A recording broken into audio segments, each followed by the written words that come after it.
Hello Nancy, it's currently 3:49 and this is a summary of what we did today. Airborne is something that you can catch in the air. You can breathe and you can get sick. So the virus is airborne. It's an airborne virus.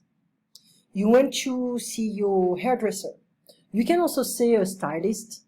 You know, in the profession, they say that the stylist is different from a hairdresser because a stylist can create their haircuts and stuff like that. So hairdresser. A barber is for men. So you told me that your hairdresser is from Wuhan and her family is safe and sound, and she confirmed a lot of stuff, but forcing, the police was forcing the population to be separated from the non-sick people, I guess. But some people criticize this behavior, this action, but actually that was okay because they didn't want to have an epidemic. They didn't want to lose way more people, to have a pandemic, to have the craziness coming from the population, because it's very easy. You guys are still well educated, but if you see the reaction in Italy, they already went to different supermarkets to buy everything they could. So that is, this is what you don't want. You don't want people to become fearful or scared and paranoid. So nobody got sick from her family. From her family. We don't say from, I made a mistake here. Nobody got sick in her family. So you don't want to avoid, you want to avoid the spread of the virus. You don't want any, epidemic. And many people right now in China are becoming journalists without having the training, the formation. So the training, and they are like spreading lies everywhere. So you can become a journalist without a license, if you have a cell phone. You have a channel on whatever, YouTube or whatever, and you can spread lies. This is what we call fake news. So a lot of people are into conspiracy theories, into fake news, but the reality is in China it's slowing down. Now it's a turn of Europe. It's Europe's turn. And that selfie is like S-E-L. She took a selfie. She was recording herself. And after we talked about the expressions from chapter 4 in All Clear number 2. So we saw different expressions using the senses. The sight, or the view, the hearing, the taste, the touch, or the flavor. So the taste, the flavor, okay. So it is important to understand that English is an emotional language, and the senses can also express some emotions, some physical things, and English is very close to that. So what does that mean? He looks unhappy. He looks like he's unhappy. Sounds like, your daughter sounds like you. When you were young, you sounded like your mother. This song will sound like a pop song. So we can use a past, we can use a present, we can use a future. We can also use a conditional. We can also use may sound like a pop song. To smell like. This rose smells like coffee. That's weird. This coffee tastes like caramel. That's weird. It tastes like butter.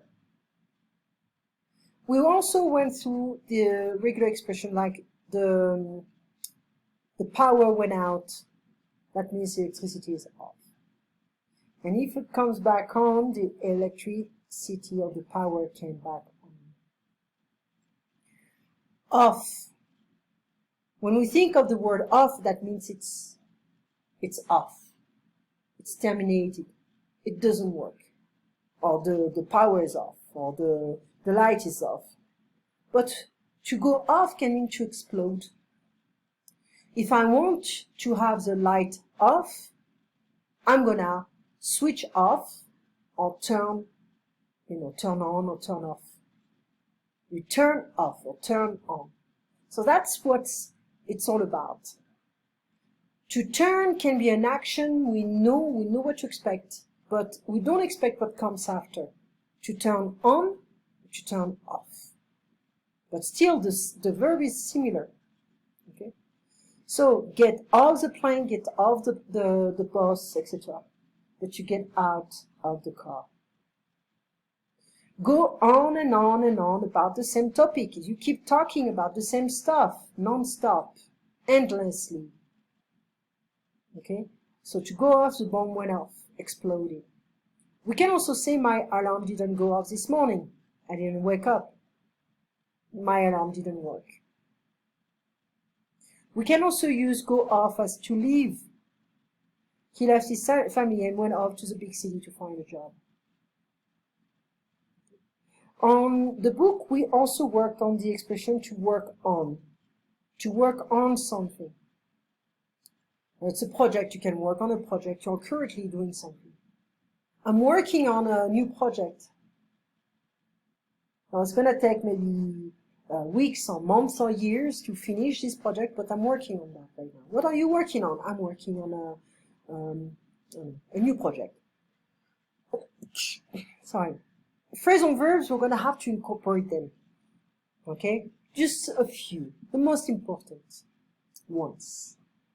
So now, coming back to Adobe. Well, that is for another. Okay, just go back all clear. And we went through the expressions, I'm working on something. Okay, everyone, now it's time to work on exercise 3. He's working on his book this weekend, so he's busy. They're working on their research project this week because it's due next Monday. We can specify it's due next Monday morning, next Monday evening, okay? We're working on the problem and we expect to have a solution very soon. I worked on my essay for 5 hours. You need to work on improving your grades. Some people can say you need to work on your English, or your French, or your Italian, etc. To work on is to do work on a particular task or project. Go out, be out, come back, on. We saw that. Okay? But I want also to start talking about the phrasal verbs, or some other expressions here. Hold on. So there is a list of verbs, phrasal verbs, used in different contexts, different stories. Those are the most important ones. Get. Okay? Get out of something. Get out of something. Get out of something. Okay? How do I get out of this mess? That would be what they say here. How do I get out of this mess? This chaos, this problem? I might have got out of prison, I might have got out of going to prison, but what would have happened to the children? To get out of a situation, just keep it simple. To get out of a place, get out of here, okay? Get out of the car and looked around. Okay, so we can already be like, okay, well, we know this one. Okay, get in. The woman got in, put on a seatbelt and looked. Okay, so get in the car. Get in can have a different meaning. That night, he had decided to stay up until I got in. Okay, I got inside the place. So imagine I went out and my dad has decided to stay up until I got back home, or I got inside. Okay. So, get into, we have 3 different expressions here. That's very kind of you, he said. Wiping his hands on clothes, like cleaning. Wiping is like they're wet, you need to wipe them a bit. And get into the car. To get into something, a car. Get in the car, get into the car. It's me, it's the same. Okay? I don't know what's got into her lately. Got into her. It's like, I don't know what happened to her lately. She's different. Or she decided to change, to wear miniskirts and to wear a lot of makeup. So I don't know what's got into her lately. Okay. How did I get into this mess? Okay. So there are some we can just study, here and there. No need to be too unretentive here. But we can learn a few things here and there in order for you to get a tiny bit more familiar with the phrasal verbs without having to learn them by heart. Okay. There is also go. We saw that go can go on, go out, go out of, go out with, go over, go round to. Okay. But we talked about go off. Go off is not here. Because go off is not necessarily a phrasal verb. It's like went off. It's an expression here. Okay. So we're going to talk about that. I have the whole list here. It's from a book. It's more British here, but still phrasal verbs are the same in American English and British. So they have like this kind of comic books.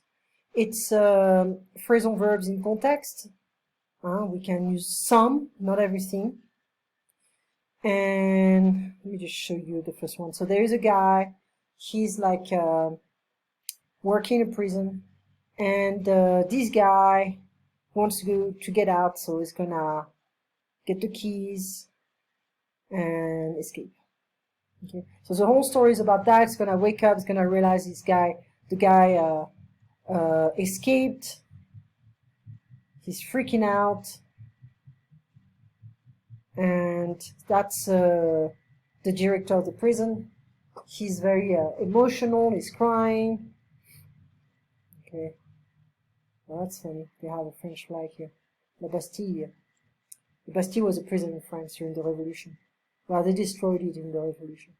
So anyway, seems like he cries a lot. But they use a lot of phrasal verbs, and it's in context. So, can be interesting to see if we can go through that.